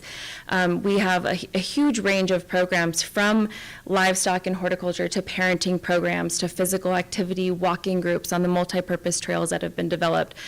So really, we like to get creative, we like to be challenged, and we like to be able to apply the science and the knowledge from the university and bring it down to local communities. So I would just recommend, please, please, please reach out to us. We're happy to hear from you. And if there's something we can't do, we also have vast resources connected to the university, and we're able to bring those connections down here as needed, which is a true gift to have that insight and connection. So I just want to thank you for your time and for making time for us, and thank you to Norma for getting this set up. And I think with that, we're able to wrap up, and just, again, please reach out to us. We are here for you, and if there's anything anybody would like to know more about, our contact information is available at the end of these slides, which are available, you guys said, to the public also. So thank you very much. Thank you. We appreciate the presentation. So at this time, Chair will entertain a motion to adjourn our study session, reconvene regular meeting. So moved. Do I hear a second? Second. Discussion, hearing none, all in favor signify by saying aye. Aye. We're now reconvene. Item G, discussion items. At this time, I'm going to go ahead and request that we move into executive session for legal advice on the street releases from Border Patrol of the migrants. Can we meet in your little room there in the finance? That way people don't have to leave here. So Chair will entertain a motion. So moved. Second, discussion. Hearing none, all in favor signify by saying aye. Aye. Motion carries unanimously. We'll go into executive session. Okay, thank you for being patient. At this time, Chair will entertain a motion to adjourn our executive session and convene regular meeting. So moved.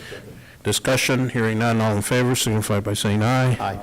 Motion carries. We will now go to item G, discussion items. 1, discussion possible direction regarding the U.S. Border Patrol street releases of migrants. Jeff, do you want to kind of go over some of the options that Sure. Morning, Mr. Chairman, members of the board. Health and Human Services Division, which includes emergency management, have come up with some options to deal with this migrant situation and the street releases that we're coming up with. Option number 1 would be do nothing. Just have them released, no transportation, no nothing. They'd be on their own. Number two is continue what's happening now, and that's working through Pima County's emergency management as well, providing transportation from Nogales, down off of Terrace, to Pima County or to Phoenix, to the nonprofits that are helping us out with the migrant situation. Number three, an option is to ramp up, which would include sheltering those that are street released here and not transported out of here, which would incur a cost to the general fund. And that cost could escalate in, I'm just going to ballpark it into the millions, probably, by the time this possibly ends. So those are the options that we have. Funding-wise, we are funded for transportation through Pima County, through Emergency Food and Shelter Program from FEMA. That funding is limited. It's $230,000, and that would go through the end of the year. After the year, there is a distinction that there is some money available, but it's basically drastically reduced. This is all occurring because Border Patrol was instructed from Washington to process and release. There is no option now. It is immediately process them and release them. So that is from Washington.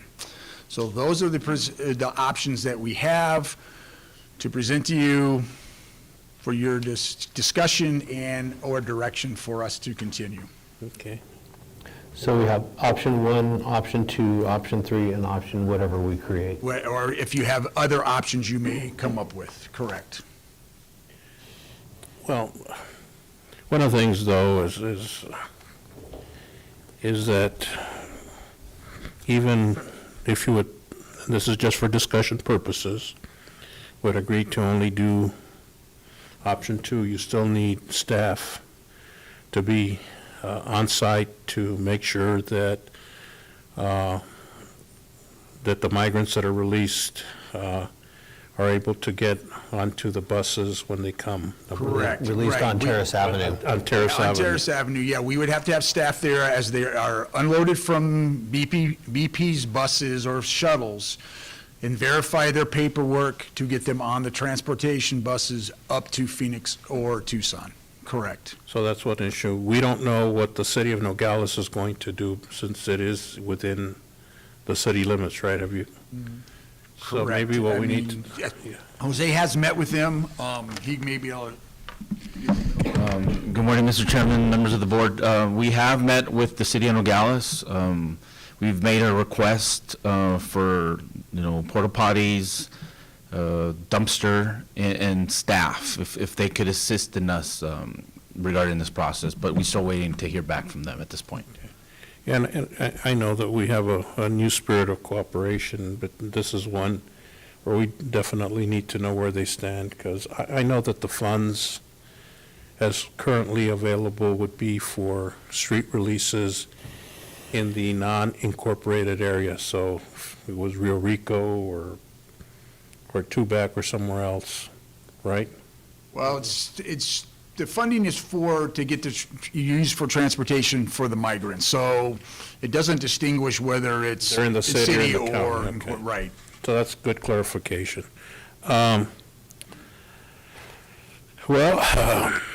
Once again, a federal problem that's affecting local jurisdictions with insufficient funding to be able to provide this. The one thing that I'm very concerned is that many of the migrants that are being released are not all Spanish speakers. Is that correct? That is correct. They're coming from all over. There's some from Africa, from farther south. There's some from Middle East, India, Asian. Yes, there is a variety of migrants coming. Correct. And so that also creates an issue when it comes to communicating with each other. And probably the vast majority are males. Majority right now has been single males. There is family units. There is some unaccompanied minors as well, but yes.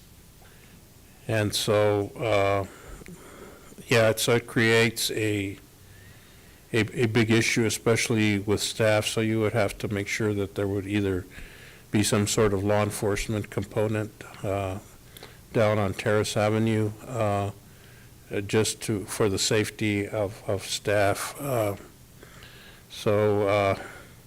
Yeah, it's pretty interesting. So, hold on. Information, Mr. Chairman? Hold on. Gentlemen, you have anything to add? Yeah. Go ahead, Bruce. And So- then I'll call on you once we're done. Go ahead. We've been doing this program for over 2.5 years. And it has worked very smoothly until Border Patrol in DC decided to call Border Patrol in Nogales and say you have to release as soon as they get their paperwork. And they release from dusk, between dusk and dawn and dusk. They can't release at night. It has always been my position that we want to do this because we are interested in protecting the health, safety, and the welfare of our community. And that has been my priority, which is why I have supported the emergency services working in this.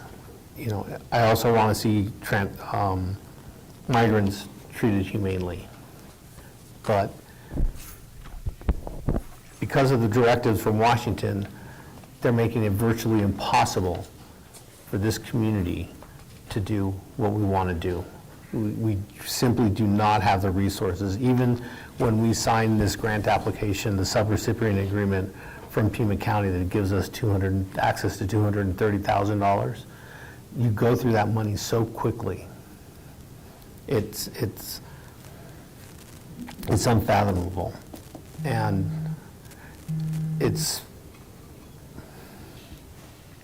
I want to continue doing something, but it's almost like you want to just tell the federal government, here you go, it's your problem, you created it.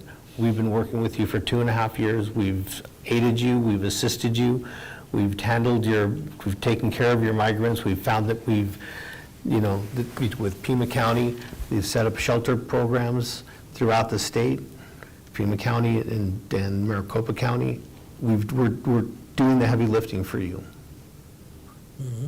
But you're not willing to support what we're doing. So at what point do you continue doing what you're doing? And at what point do you just tell them, we're done? It's your problem. You created it. You failed to address it.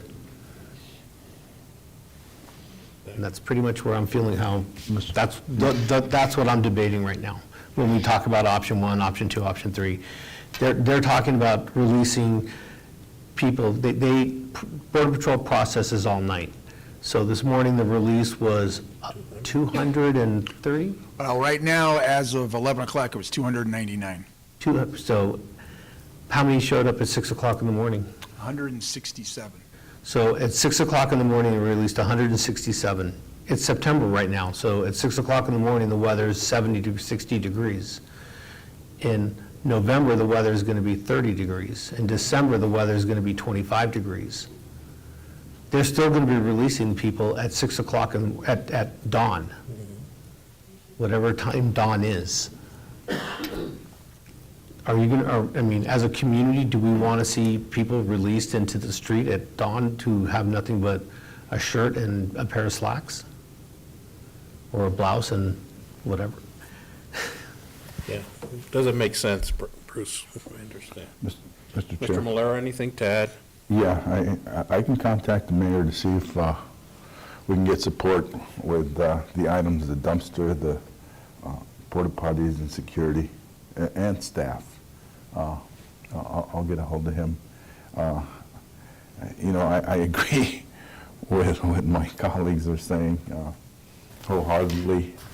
It's our duty to protect our community. I personally would like to see us continue doing what we're doing for now and to put more pressure on our federal government to pony up. look to our community for volunteers and staff, to help our staff and shuffle staff. And that's why I stand on this matter right now. And it's one of these issues where we're going to need to continue to meet and like the vice chairman said, the weather's going to change and things are only going to get worse. So It needs to be evaluated constantly. Absolutely. The situation. And, our staff in the health department and emergency services is doing everything we can down there and manning it right now, but we have other obligations that we need to complete as well. And probably now's the time to put out a call to people that want to volunteer and assist and be part of that. I'm sure that we could get the health department to do some sort of training to be able to assist the migrants. But it's the federal government, and I'm going to be very critical, and it's on both sides of the aisle, because both sides are to blame. And when they continue to use migration as a political football and not as human, we get these human crises that we have at every border city on the southern border of the United States.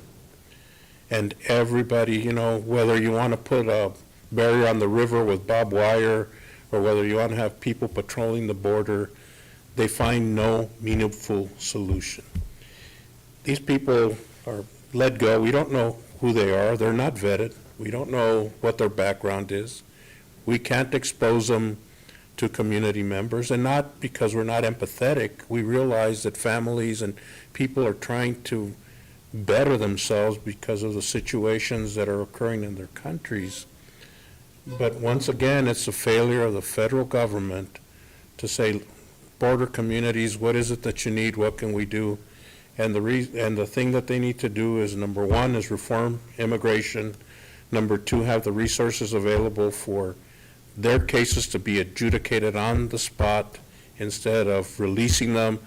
We'll call you, don't call us, and that call may never come, and you don't know what you've let into the country. And it's frustrating for us that we're trying to make sure that we do the right thing humanitarian-wise, but also the resources that would be needed, do we start cutting back on services to our constituents to continue to do this? I mean, $230,000, even if we were to do option number 3, which is the housing, that only pays for the housing. You still have to have security. You still have to pay for toiletries. There's still a lot of other items that are not covered within the grant. So, so it could be another few $1,000s, and then depending if the money runs out, do you go and you tell people, guess what, we're sorry, we can't house you anymore, please vacate? That would probably not be a right thing to do either. So anyway, sir, if you can come up and identify yourself, just come up and sit there and it's a discussion, so. Go ahead. Jerry Navarro, Rio Rico resident. I think there's one other option that has eluded us. A lot of these people that come here have sponsors. Why aren't we charging the sponsors for all of this? Can we? I don't know. But that's something that I hope that you can pass on to the federal government. Hey, wait a minute. If they're being sponsored, then we want those sponsors to start paying, because that's what they're supposed to be doing. I mean, that's only correct, I would think. If they're not being sponsored, then why are they letting them in? Those are just some suggestions that we can give our federal government to, hey, don't let just anybody in.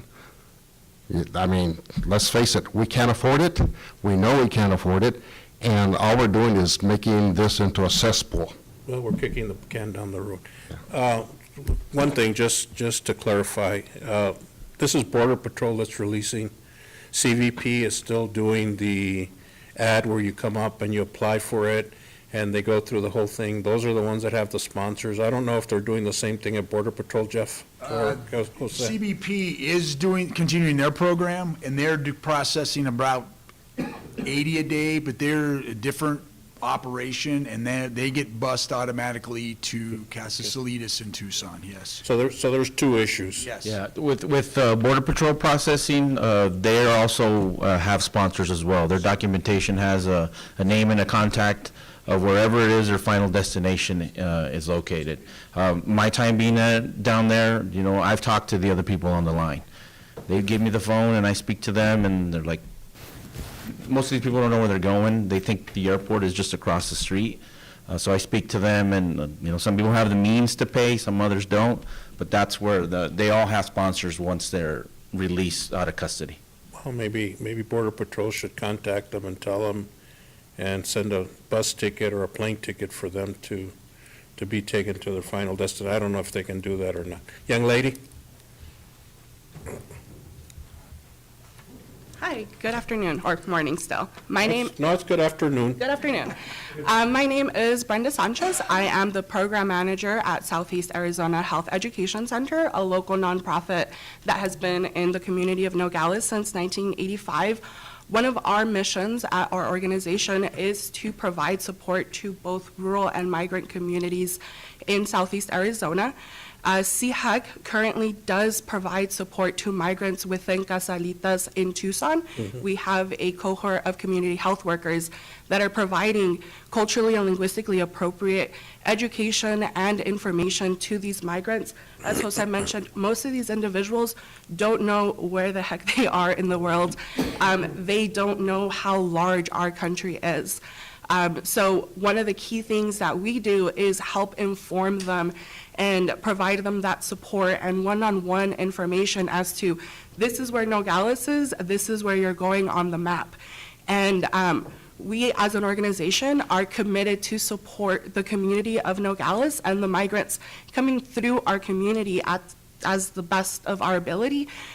We are willing to work with the county, with the city to provide manpower.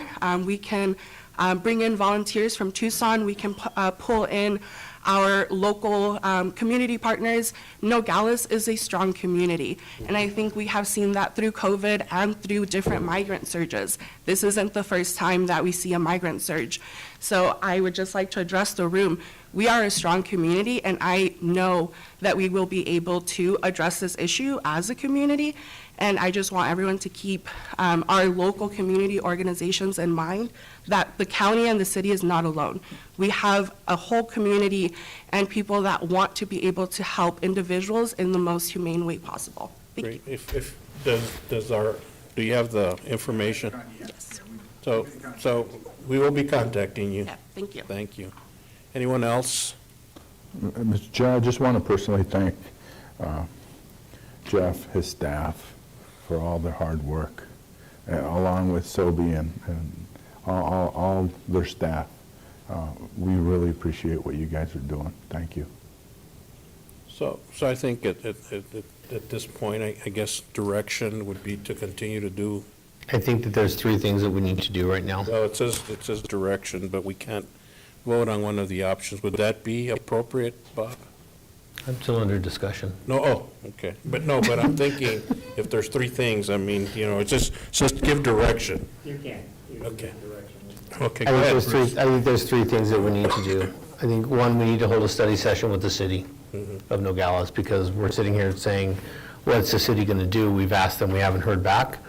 I think we need to bring them to the table and get commitments from them.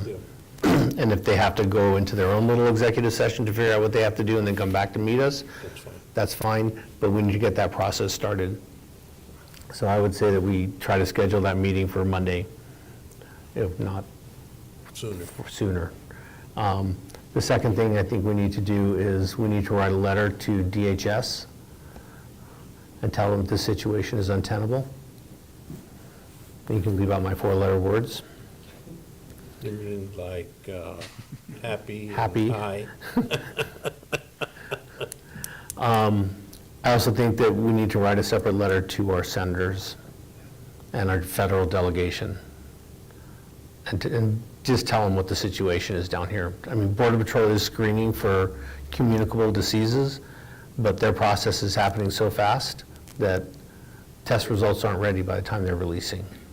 So when we talk about the health, safety, and welfare of our community, it is being jeopardized by their actions. And then I think that we need to be meeting at least once a week. As Jeff said, this is a fluid situation. You know, the next 3 weeks, we can get away without having some type of a shelter for migrants at 6 in the morning, between 6 and at dawn. Let's just start calling it what it is. We can get away without having some type of a shelter at dawn, but you know, in a month, that's not going to be acceptable, or in 6 weeks, that's not going to be acceptable if we're concerned about the health, safety, and welfare. And it was 56 degrees this morning when I left my house, so it's starting to get cold. And like Supervisor Bracker stated, that these people come with basically nothing. They basically have the clothes on their back, and that's really about what they have. So those are the steps that I would recommend. I would add it to the President of the United States as well. I mean, you know, Mayorkas, I mean, let's go up the chain and make sure that we even, and I have no problem writing a letter either to, the Speaker of the House? Kevin McCarthy. Kevin McCarthy, to send him and the Senate. I mean, look, it's their issue, it's not our issue. And I think we send letters, emails, or whatever we can to make sure that, you know, maybe somebody will listen or maybe no one will listen, but that shouldn't preclude us from continuing to bombard them. And I would also ask our community to send emails to them as well, because, you know, if they start seeing enough, maybe we'll get some sort of action. And that's kind of what we want. And I mean, you know, we're trying to do, as Bruce and Rudy have said, is we're trying to protect the welfare and safety, not just of our own residents, but those of the migrants as well. And we want to make sure that there are appropriate resources to be able to address these needs. And if we don't have them, it shouldn't be the local taxpayer having to pay for items that should be covered under the federal government. That are federal policy. And I think something that we need to include in the letter is that we are prepared to withdraw all support. Yeah. One other suggestion is, And just hand the whole thing over to them. Yep.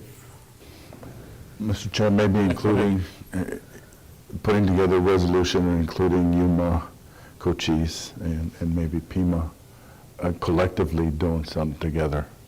Coach, Yuma County has, all of this is being handled by nonprofits in Yuma County. The county is not participating in any of this. Yeah, but Well, I it think. is I an think- issue, though. Well, you're on the Border Counties Coalition. We sent a letter without Yuma County signature. Did you? Okay. Well, we can still continue to move forward and do this, and hopefully, it's kind of the direction that we've given. You know, I don't know what else that we can say here, but I agree 100% with what Bruce and Rudy have said. If they refuse to do nothing, then, you know, why should we pick up their misses? They should be able to handle all this, so. Jeff, what day of the week and what hour of the day is best for you guys to meet? Because you can't meet first thing in the morning because you're dealing with what's happening down there. Yeah, we can do it. 3 in the afternoon? Yeah, it's got a 3 o'clock pickup, so I'd say like 1:30-ish probably would be the better For time. updates and see if there's a 1:30, 3 o'clock, so, okay. Anything So, else? Depends who's do we want to staffing the schedule a week. meeting for next Tuesday at 1:30? 1:30? Okay. No problem. And we You can- okay with that, Rudy? That's fine. We'll shift people around, whatever we got to do. Okay, good. Perfect. Okay, so last item is adjournment. No, we have No. item 2. We have item 2. Is there item 2? There's item 2. Oh, okay. I'm sorry, Carolyn, you've been sitting patiently, and I almost, I know. I'm glad. So item 2, discussion possible direction regarding the letter to the Environmental Protection Agency, EPA, to exercise the authority over the Arizona Department of Environmental Quality, ADEQ, to ensure ADEQ fully complies with its obligations under the Clean Water Act. Chair will entertain a motion.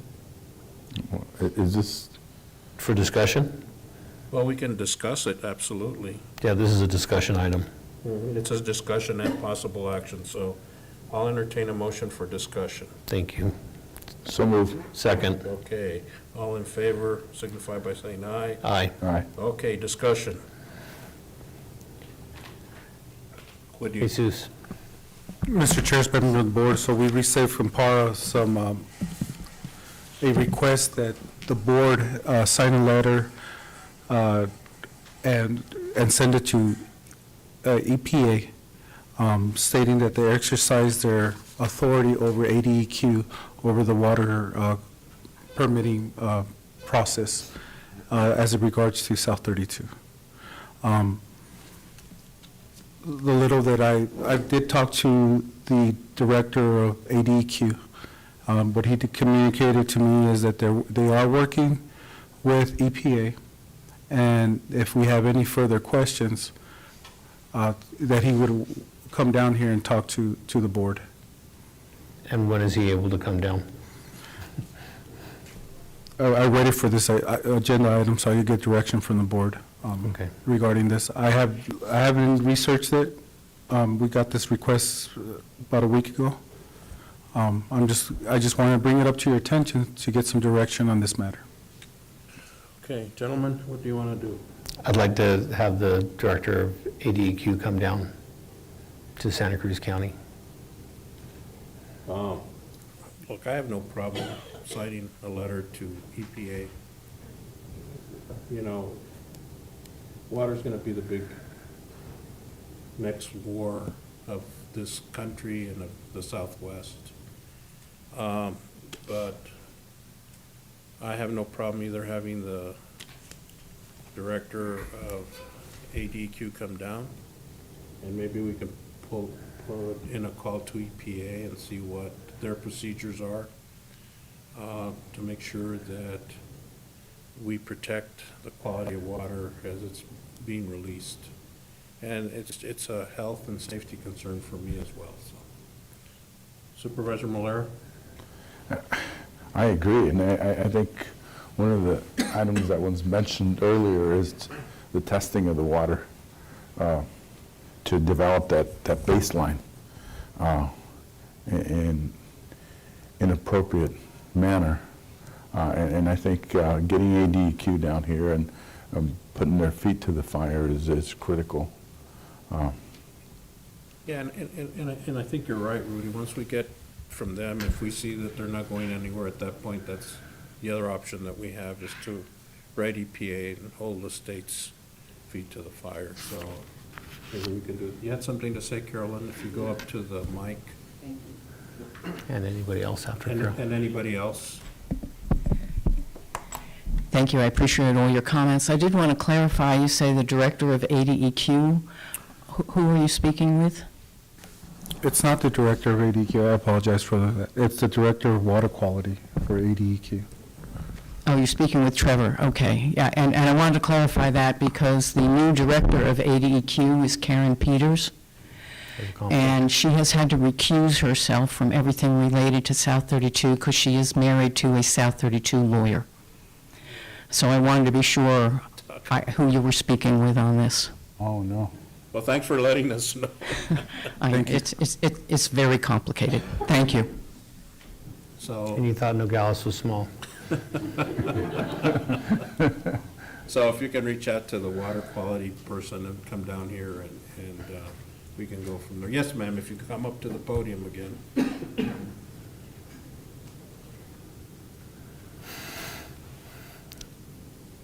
Good afternoon. My name is Cynthia Colbert. I'm a Rio Rico resident.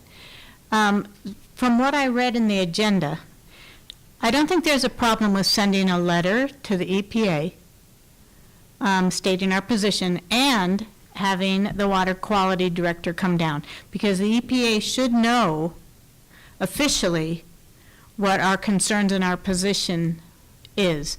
And then to have the water quality person come down and talk about it. But the two don't have to be related. I think the EPA needs to know what's going on and how we feel about it, and what all the information and stuff that we have is, and our concerns. So I don't think that one has to do without the other. I think a letter is entirely appropriate, and then have the water quality person come down and talk about it.